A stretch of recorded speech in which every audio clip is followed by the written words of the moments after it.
que soa, a voz que conecta, conceito que aflora, se a ideia respira. É retedora, atmosfera no ar, ideias que fazem pensar e voar. Respira a cultura, inspira agora, poderes que vibra. Atmosfera, retedora, atmosfera no ar, conteúdo que fica, faz ecoar. Se a mente melhora, melhora a história. Respira, atmosfera. Bem-vindos a mais uma exploração fascinante. A nossa análise aprofundada de hoje tem como ponto de partida um material que propõe revirar algumas ideias bastante fixas na nossa cultura. Com certeza. Hoje a gente vai investigar as páginas do livro Atmosfera, que vem ao teu reino. É uma obra fresquinha, lançada agora em 2024, escrita pelo André Nogueira e publicada pela editora Atmosfera. E, bom, o grande objetivo da nossa discussão aqui, a nossa missão principal, é entender como o autor tenta desconstruir aquela noção clássica. E muitas vezes passiva, né? Exato, passiva. Aquela ideia de que o reino de Deus é estritamente um destino pós-morte. Tipo um lugar paradisíaco para o qual as pessoas vão só depois que a vida acaba. Em vez disso, o texto argumenta que esse conceito pode e deve ser lido como uma realidade prática, presente e transformadora para o nosso cotidiano. É uma satisfação iniciar essa jornada analítica com você. E se conectarmos isso ao quadro geral, percebemos que o texto propõe uma mudança de paradigma bem significativa. O autor argumenta que a humanidade passou muito tempo numa espécie de sala de espera teológica. Sala de espera é um termo excelente. Sim, aguardando um futuro distante, quando a proposta original seria de assumir uma postura de ação intencional no aqui e agora. A premissa não é sobre escapar das dificuldades do mundo, mas sim sobre como as ações diárias podem alterar a realidade ao nosso redor. Isso levanta um ponto super interessante sobre a relevância dessa leitura para quem nos ouve, independentemente da bagagem teológica ou até da ausência de crença de cada um.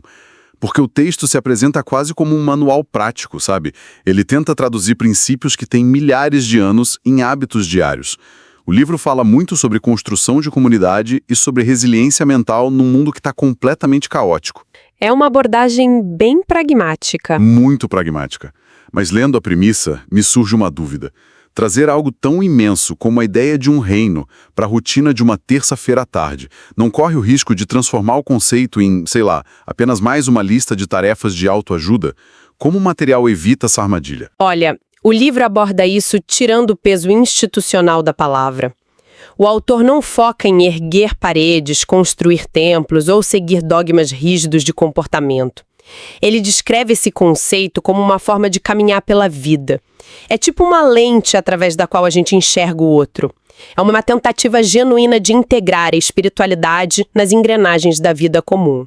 O que, na verdade, afasta o texto daquela positividade tóxica ou de checklists superficiais. Certo, vamos desempacotar isso, porque a primeira grande redefinição que o livro faz é afirmar que esse reino já está entre nós, operando através de 3 pilares centrais: justiça, paz e amor. Mas o texto especifica que não é qualquer tipo de amor, é o amor ágape. Para quem não tem familiaridade com os termos originais, como a obra define esse conceito específico e como ele é ilustrado na prática? O termo ágape é fundamental aqui. Diferente do amor romântico ou do amor fraterno entre amigos, o livro define o ágape como um amor incondicional e sacrificial. É a escolha de agir pelo bem do outro mesmo quando não há ganho pessoal ou quando isso exige um custo alto. Um sacrifício real. Exatamente. Para ilustrar, o autor resgata a clássica parábola do bom samaritano. Historicamente, judeus e samaritanos tinham uma inimizade profunda, uma rivalidade cultural enorme. Na narrativa, um homem judeu é assaltado e deixado quase morto na estrada.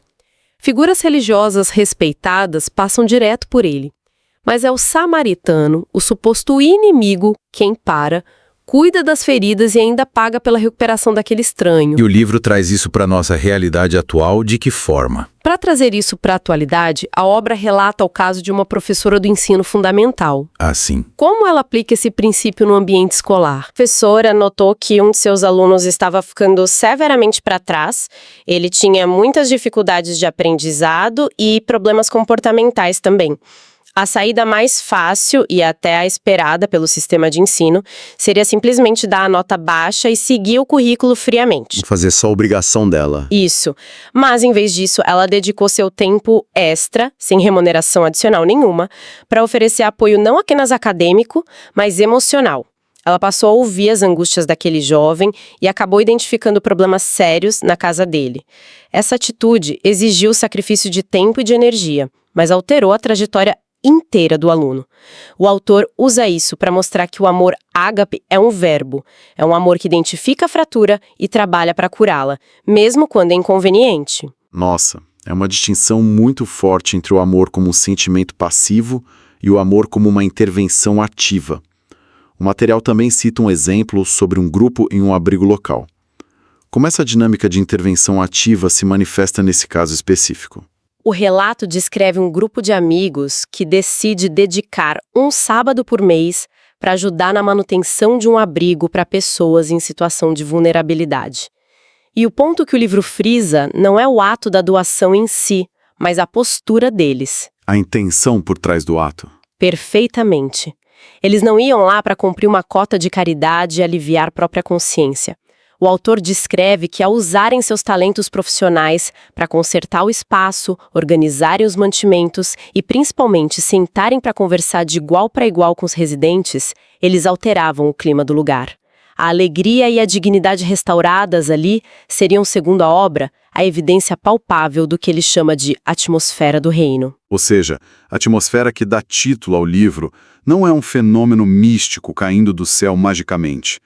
É o resultado direto de pessoas escolhendo agir com empatia.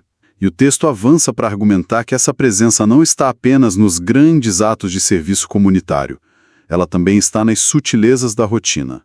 O autor fala sobre reconhecer o divino no calor do sol batendo no rosto, ou na atitude de uma mãe preparando o café da manhã e agradecendo silenciosamente. Encontrar o sagrado no comum. Isso. Mas, em uma era de notificações constantes e excesso de estímulos, o material reconhece a dificuldade de perceber essas sutilezas. Sem dúvida. O autor argumenta que o barulho contemporâneo é o maior inimigo dessa percepção. Ele conta a história de um amigo pessoal que, percebendo um esgotamento mental muito severo, decidiu realizar um experimento radical. Passar um dia inteiro em absoluto silêncio, completamente isolado de tecnologia. Telas e conversas. E qual foi o resultado prático desse isolamento, segundo o autor? O relato mostra que as primeiras horas foram de agonia pura. Foi uma abstinência física do excesso de dopamina e daquela pressa que a gente se acostuma a ter. Mas, ao persistir, esse amigo relatou que os sentidos dele começaram a desacelerar. Ele passou a notar o movimento das nuvens, a complexidade do canto de um pássaro, a textura do vento. O livro defende que o silêncio atua como um afinador de instrumentos. Ele ajusta a nossa frequência mental para que a gente possa captar uma espiritualidade que já permeia o cotidiano, mas que costuma ser abafada pelas nossas agendas lotadas. Aqui é onde a coisa fica realmente interessante. Porque para conseguir suportar esse silêncio e para conseguir agir com esse nível de entrega e amor que a professora ou o grupo do abrigo demonstraram, o livro aponta que a pessoa precisa passar por uma transformação profunda. E é aí que entramos no capítulo 4, que foca no conceito de metanoia. Um conceito central para o livro. Sim. Historicamente, essa palavra tem um peso enorme. Ela vem do grego e significa uma mudança radical de mente, uma reorientação completa de direção de vida. O autor usa a figura do apóstolo Paulo para ilustrar isso, aquele que, de perseguidor, passou a construtor de comunidades. Mas como o livro traduz a metanoia para os dilemas da nossa sociedade atual? O que é fascinante aqui é como o texto aplica essa mudança de mente nas batalhas internas modernas. A metanoia hoje, segundo o autor, envolve combater ativamente prisões mentais, como a insegurança e a cultura da comparação. Ele aponta diretamente para o impacto das redes sociais, onde aquele bombardeio de vidas editadas e perfeitas gera uma paralisia crônica e um terror absurdo do fracasso. Aquela sensação de que todo mundo está vencendo menos a gente. Exatamente isso. E para materializar isso, a obra descreve a jornada de uma mulher chamada Maria. Ela possuía um talento genuíno para as artes plásticas e sonhava em expor o trabalho dela. Mas a comparação constante com artistas consagrados na internet a impedia de dar qualquer passo. A insegurança mantinha completamente na inércia. E qual é o gatilho da metanoia para Maria? Como ela rompe essa inércia? O gatilho não vem de uma epifania isolada ou de um momento mágico, vem do testemunho de vulnerabilidade de outra pessoa. Maria decide participar de um workshop. E lá, um artista que ela admirava muito e que já tinha uma carreira super sólida, abre o jogo sobre o próprio início. Ele compartilha as inúmeras rejeições que sofreu, os quadros que ninguém comprou e os dias em que duvidou de si mesmo. O livro argumenta que ouvir sobre o fracasso do outro desmistificou o sucesso para Maria. Tirou o sucesso do pedestal. Exato. Compreender que o medo era parte normal do processo e não um sinal de que ela deveria desistir, causou essa mudança de mente nela. Com essa nova perspectiva, ela reuniu coragem para inscrever as obras dela em uma pequena exposição local, dando finalmente o primeiro passo. Virtual, a oração intencional e, novamente, a prática do silêncio. Como essas ferramentas funcionam na prática, de acordo com o texto? O diário espiritual é apresentado como uma ferramenta de mapeamento interno. A ideia é escrever para tirar os medos e as ansiedades do campo abstrato da mente e colocá-los ali, no papel, onde eles podem ser confrontados com a realidade. Isso ajuda muito a reconhecer padrões de pensamento sabotadores. Já a oração intencional é descrita não como um monólogo, onde a pessoa fica pedindo coisas como se estivesse lendo um cardápio. Boa analogia. Mas sim como um espaço de escuta e alinhamento de intenções, buscando clareza diante de decisões difíceis. E o silêncio, claro, entra como a pausa absolutamente necessária para processar tudo isso. Entendo. E é muito reconfortante notar que o material tenta normalizar o fato de que esse processo todo é exaustivo. A dúvida e o cansaço não são tratados como falhas de caráter. O livro faz uma analogia muito boa com aquela passagem bíblica em que Pedro tenta andar sobre as águas em direção a Jesus. Mas ele começa a afundar no exato instante em que foca na tempestade e nas ondas grandes ao redor. É uma representação muito gráfica de quando somos engolidos pelas crises externas. Sim, a metáfora foca muito no perigo de nos distrairmos pelo caos, e o antídoto proposto pelo autor é ancorado no convite descrito no livro de Mateus, capítulo 11, versículo 28, onde há o chamado claro para que os cansados e sobrecarregados encontrem descanso. O texto usa isso para argumentar que a jornada da transformação exige pausas. Ninguém consegue lutar contra a cultura da pressa e do egoísmo sem ter momentos regulares de reabastecimento mental e espiritual. Então, o que tudo isso significa quando a lente se afasta do indivíduo e foca na coletividade? Porque o texto propõe que essa metanoia interna, essa mudança de mente precisa transbordar. O autor defende que a comunidade é o catalisador natural dessas transformações todas. O argumento central é que uma transformação que fica restrita ao indivíduo meio que perde o seu propósito maior. A cura, segundo a obra, acontece em rede. E para ilustrar a força da comunidade, o autor narra a experiência de uma mulher chamada Ana. Mais uma história poderosa. Muito. Ela havia sofrido uma perda familiar devastadora, um luto que a lançou em um isolamento profundo. A virada ocorreu quando ela foi convencida, com muita relutância, a participar de um grupo de apoio comunitário.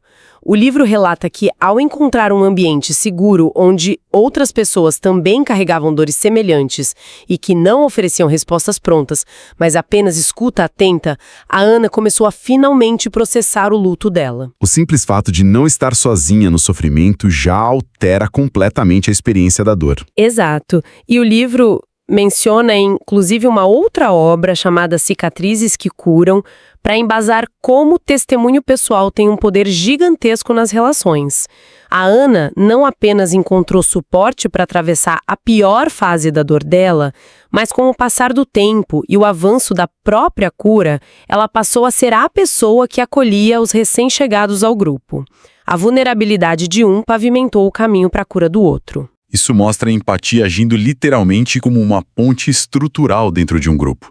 E isso nos leva a uma das histórias mais tensas e interessantes do material, que aborda não o luto interno, mas o preconceito externo. O livro detalha a situação de uma comunidade que desenvolveu uma hostilidade considerável contra um grupo de refugiados recém-chegado àquela região. Havia uma barreira de medo alimentada puramente por estereótipos. O que o autor descreve como a solução para esse impasse? O livro conta que a hostilidade só começou a ser desmantelada quando lideranças locais organizaram um evento focado unicamente na escuta. Não era um palanque para debater políticas de mediação ou estatísticas econômicas. O objetivo era simplesmente criar um espaço seguro para que os moradores locais ouvissem as histórias de vida daquelas pessoas. Só ouvir. Apenas ouvir.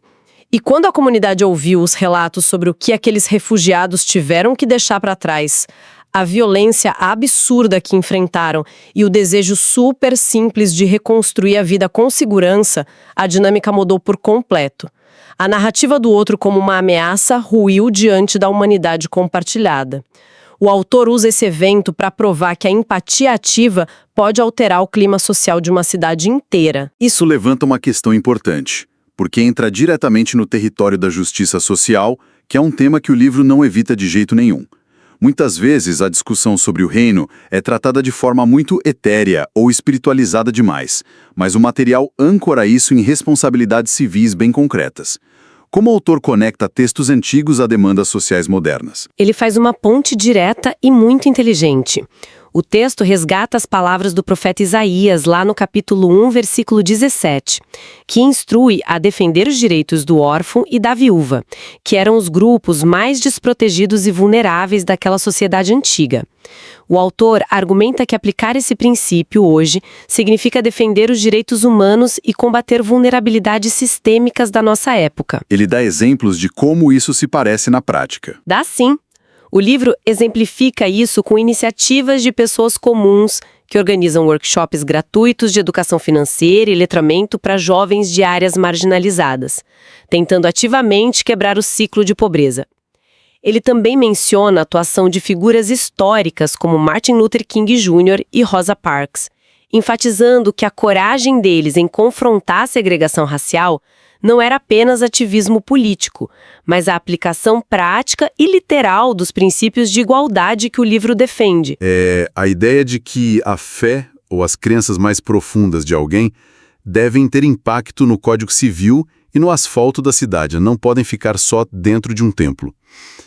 Mas, avançando para a última parte da nossa análise, a gente precisa reconhecer que o livro adota um tom bastante realista sobre a vida. Viver com todo esse propósito e engajamento comunitário não cria um escudo mágico contra as tragédias. A obra aborda o sofrimento humano de uma forma muito crua. Tem um trecho específico sobre um amigo do autor que enfrentou uma perda inimaginável. Sim, e é possivelmente a passagem mais densa e difícil do livro inteiro. O autor relata a tragédia desse amigo próximo que perdeu ao mesmo tempo a esposa e o filho de apenas 3 anos de idade. E é de cortar o coração. Totalmente. E o livro não tenta romantizar essa dor de forma alguma, nem tenta oferecer respostas fáceis que beirariam a insensibilidade diante de algo tão grave. O que o autor descreve como mesmo no epicentro de um luto que tem o potencial claro de destruir completamente a sanidade de uma pessoa, esse homem relatou ter encontrado um tipo inexplicável de consolo e de refúgio na presença divina. A dor permaneceu brutal, sem dúvida, mas o livro argumenta que ele encontrou alicerces internos que o impediram de ser totalmente aniquilado pelo desespero. O texto se propõe a oferecer estratégias de resiliência, conselhos práticos para a pessoa tentar manter alguma luz acesa quando o ambiente externo pressiona para o cinismo, para o egoísmo ou simplesmente para a desistência. O autor destaca 3 táticas de sobrevivência espiritual. A primeira é a busca por mentores experientes. Por que essa figura é tão vital segundo a obra? O autor argumenta que tentar navegar por vales escuros totalmente sozinho é muito perigoso.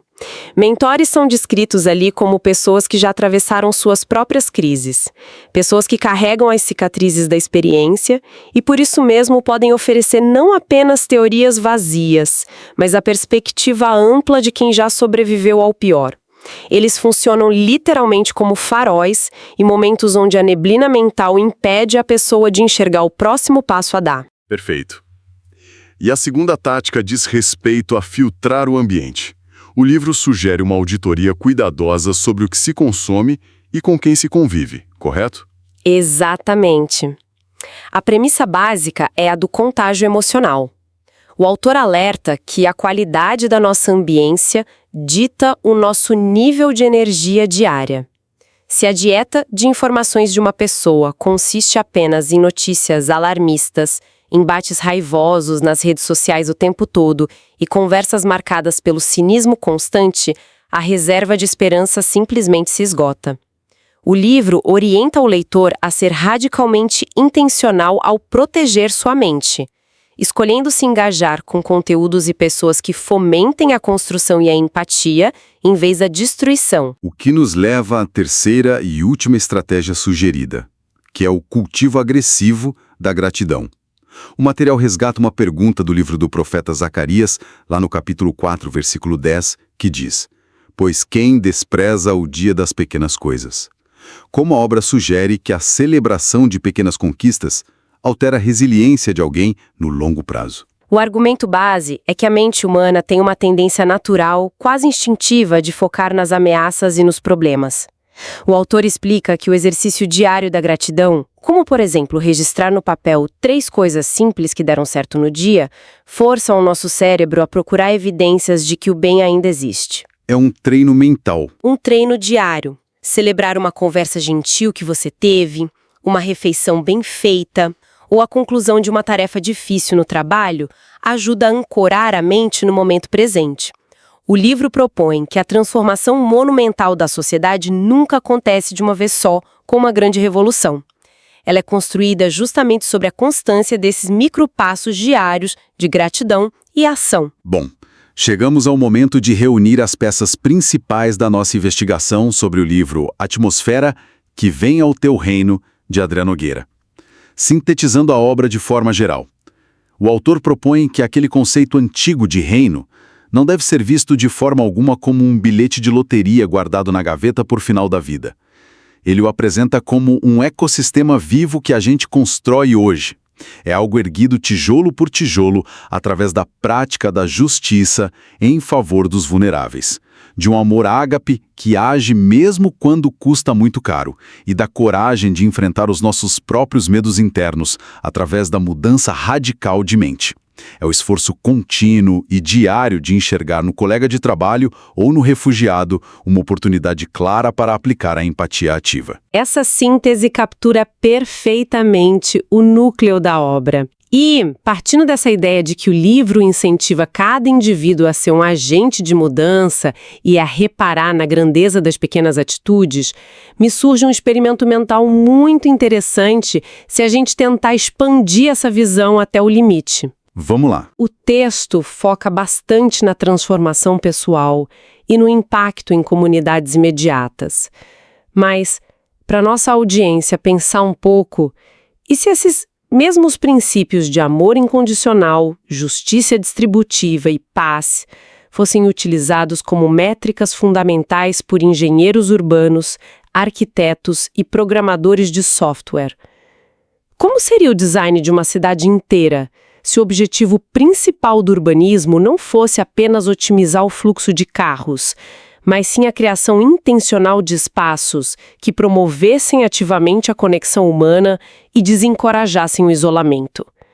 E indo além, como seria o código dos algoritmos que controlam as nossas plataformas digitais se, em vez de lucrar através da raiva, do medo e da comparação tóxica, eles fossem matematicamente desenhados para recompensar a empatia e a construção coletiva? Isso mudaria a internet como a gente conhece hoje. Radicalmente. É intrigante demais pensar se seria possível traduzir a atmosfera de um reino de justiça e paz diretamente para as linguagens de programação e para as plantas baixas das grandes metrópoles contemporâneas. Então fica aqui o convite para que cada pessoa que acompanha a análise de hoje reflita sobre como a sua própria área de atuação, a sua mesa de trabalho no dia a dia, pode ser o ponto de partida exato para essa grande engenharia. É um pensamento que muda completamente a forma como olhamos para a tela do computador agora e para a rua lá fora. Imaginar esses princípios moldando o Código Civil, a tecnologia e a arquitetura é algo de proporções gigantescas. E com essa reflexão, a gente encerra a análise de hoje. Agradecemos muito a todos que nos acompanharam nesta exploração detalhada. Esperamos que as ideias discutidas hoje ofereçam novas perspectivas e, claro, ferramentas úteis para a rotina de quem nos ouve. Um excelente dia e até a próxima análise. Um abraço para todo mundo e até a próxima.